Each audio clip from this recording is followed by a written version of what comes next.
Welcome to StudyTable. Today's topic is Maslow's hierarchy of needs. Before understanding his hierarchy, firstly let's get to know who is he. Abraham Harold Maslow, born in 1908 April 1st in New York, United States, and completed the life journey on 8th June 1970 in California, United States. He was an American psychologist, and for his some great contributions and expertise in behavioral psychology and psychoanalytical studies, he is considered to be the father of humanistic psychology. He is well known for his theory of psychological health of humans, fulfilling their needs in priority, called Maslow's hierarchy of needs, which is our today's topic. According to Maslow, humans have unlimited needs and wants.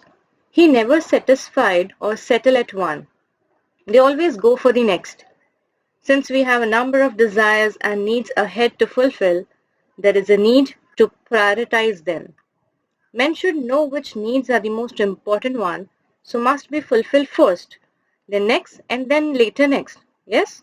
So for more simplification and better execution of this concept, in 1954, Maslow created a theory called Maslow's hierarchy of needs, where he segmented or grouped a set of needs in chronological order. So one can go order or stepwise. According to Maslow, this hierarchy or journal behavior of humans shows their priorities. And he suggested that one should go with this order only. Otherwise, there will be a mess in one's life.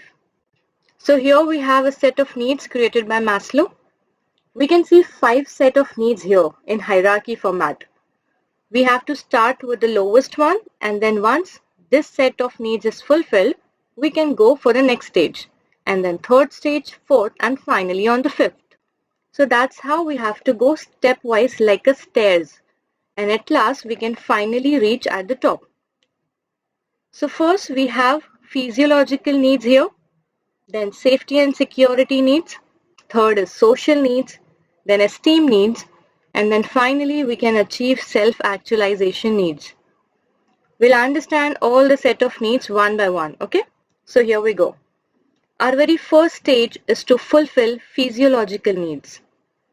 This set of needs basically consists of our basic needs, which is food, clothing, shelter, like we say, roti, kapda, makan, our health, air, water, sleep and all. These needs are considered the most essential one, because if we fail to meet these needs, our body cannot function properly, and also we can't meet the other needs as well. That's why Maslow kept physiological needs at the very first stage, because these biological requirements are must for human survival. After completion of physiological needs, we can move upward to our second set of needs, which is safety and security needs. These needs basically represents the protection needs from physical or emotional harm to an individual in the form of employment, career development, financial stability, insurance, investments, property, good health, and many securities aspects like this. Maslow emphasized on that if we will not met safety and security needs, we will definitely feel unsafe and insecure, which leads to stress and depression, of course. That's why it is necessary for every individual to first see your physical health by achievement of basic needs, and then to your financial stability to feel safe and secure. Then only you can achieve the more high level needs, correct?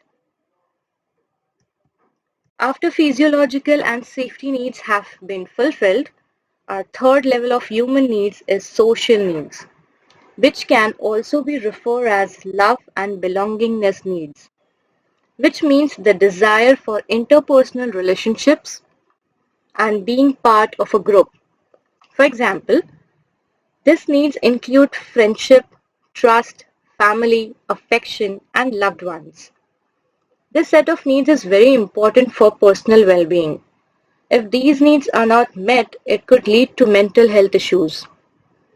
Many people stops at social needs itself. They only want that much, or we can say they can achieve that much only. Physical health, financial security, family and friends, that's it. But some people who wants more recognition, more fame, and respect from others, they move towards achieving esteem needs.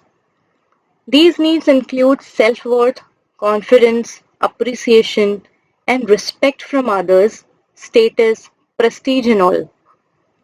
Esteem needs are also called as ego needs, where we desire to be accepted and valued by others.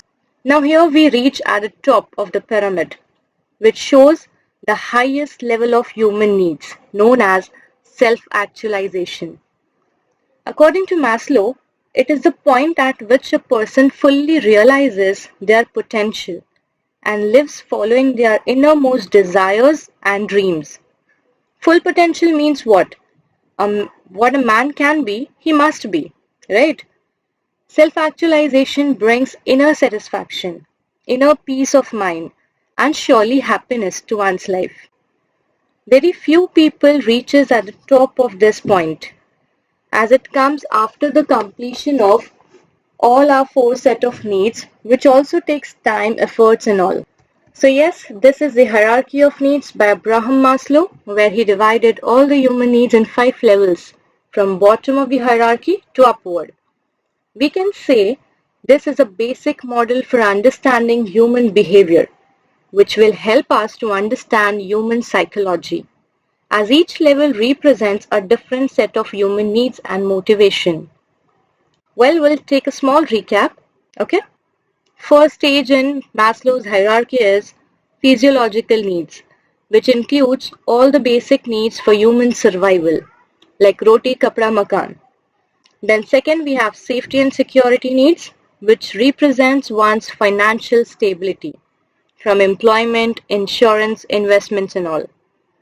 Third tier represents social needs, where love and belongingness comes from family and friends.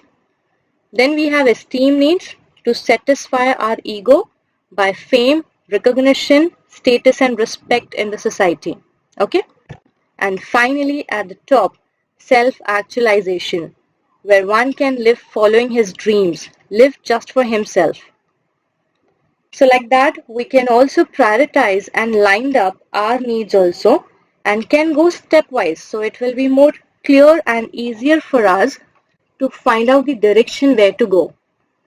Similarly, managers, they can also use this to understand the employee's behavior and motivation factors at workplace.